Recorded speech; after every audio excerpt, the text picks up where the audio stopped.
So my concerns are less for myself and more for those more vulnerable because of their lower profile. Like the man arrested in Oxford for calling a police horse gay. Or the teenager arrested for calling the Church of Scientology a cult. Or the cafe owner arrested for displaying passages from the Bible on a TV screen. I bet you didn't know that Rowan Atkinson, the man behind the popular character Mr. Bean, is not just an actor and comedian, but also a human rights activist, more specifically, a free speech activist. Some of his recent famous stand was also over the freedom of speech, where he mocked the UK government. The intelligent man with principles as smarter as Atkinson did not swallow his tongue and went to comment harshly on such policies as how they work on the diminishment of rights. But what really made Atkinson to come out so aggressively? And why should his words be any more important than any other person's to every citizen that is concerned about their liberty? Over time, the frustration has continued to grow, with challenges such as increased corruption and a gap in the efficiency of policing in the UK starting to affect the voice of the nation's high-profile people. While the rest are complaining, British celebrities must stand for respecting the government's handling of important issues such as migration and the issue of borders. The rising level of dissatisfaction among these folks is an indication of a growing discontent among society members, more so on issues to do with governance and civil liberties. The main and probably the only actor who is involved in this discourse is the famous actor Rowan Atkinson, who played in the Mr. Bean series, which became wildly popular across the globe. This laugh-getter time and again has transformed into a straight-faced crusader for free speech. In a very passionate and realistic manner, he speaks about the current issues of the United Kingdom, especially concentrating on the threat to civil liberties, as well as the trend towards social censorship. And here, Atkinson goes much deeper than simple government policies. He sees a society in change, and not for the better. He notes that the nation has become more intolerant of dissent, while at the same time, the government has been very aggressive in suppressing freedom of speech, thereby steering the needed healthy discourse for democracy. In this way, Atkinson not only voices the opinion of many British citizens, but also fights for free speech and the liberties which appear to be infringed when considering the actions of the broadcast media. His remarks therefore challenge the nation not to surrender itself to the rather increasing ignominy of self-censorship, but to keep encouraging people to freely express themselves within the framework of the Constitution of the USA. Free speech has always been a key precedent Atkinson, and thus started his speech with a clear assertion on the cardinal liberty. He said that free speech is the second greatest commodity in the universe after provisions such as food and shelter. Atkinson said he has never been in any way restricted when expressing himself. My starting point when it comes to the consideration of any issue relating to free speech is my passionate belief that the second most precious thing in life is the right to express yourself freely. The most precious thing in life, I think, is food in your mouth. And the third most precious is a roof over your head. And based on the celebrity status he enjoys, he does not expect he will ever be censored. Still, he is not concerned with his rights only. Those with lower profiles have become more endangered by the gradual reinforcement of authoritarian policies by the UK. Atkinson presented several cases where the people had been arrested for ludicrous charges. A man from Oxford was arrested for calling the police horsegay, a teenager for insulting the Church of Scientology, claiming that it is a cult, a cafe owner for putting Bible verses on the TV screen. Such incidents, according to Atkinson, so my concerns are less for myself and more for those more vulnerable because of their lower profile. Like the man arrested in Oxford for calling a police horse gay. Or the teenager arrested for calling the Church of Scientology a cult. Or the cafe owner arrested for displaying passages from the Bible on a TV screen. When I heard of some of these more ludicrous offences and charges, I remembered that I had been here before in a fictional context.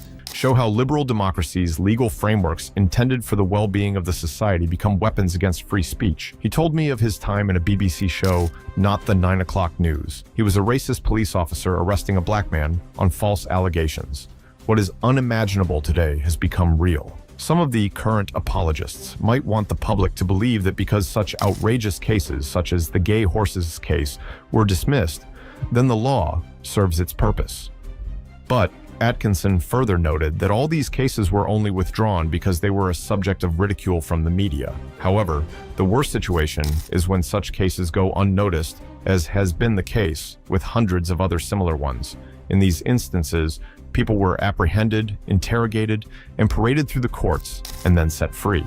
This, Atkinson continued, is not how the law should work.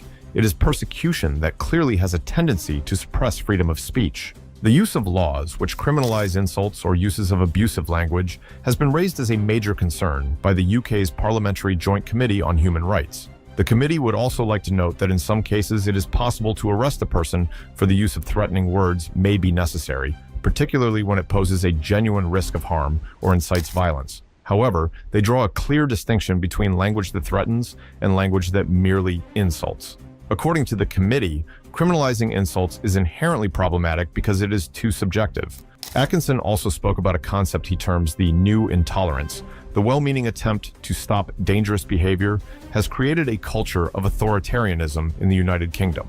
There are many people who, for example, recognizing themselves as free-thinking liberals, state that they can only be intolerant to intolerance. As Atkinson makes this clear, such an approach is a form of substitution, wherein intolerance replaces intolerance without any attempt to offer solutions for the problems that cause these tensions. His speech had a quotation of the former US President Barack Obama, who noted that the fight for free speech could turn into a mere process of suppressing voices of concern and neglecting the minorities. Parliament's Joint Committee on Human Rights summarised, as you may know, this whole issue very well by saying, while arresting a protester for using threatening or abusive speech may, depending on the circumstances, be a proportionate response, we do not think that language or behaviour that is merely insulting should ever be criminalised in this way. The clear problem with the outlawing of insult is that too many things can be interpreted as such.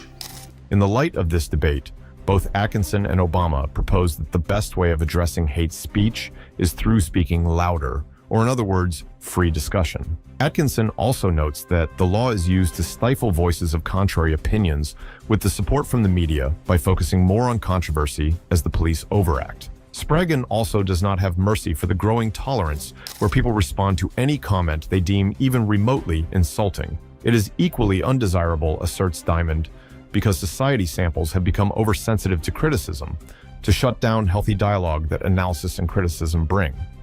Following Atkinson, the best method through which to combat or scenario collusion is through free speech, whereby at some time, liberty augments the ability of society to stomach distasteful ideas.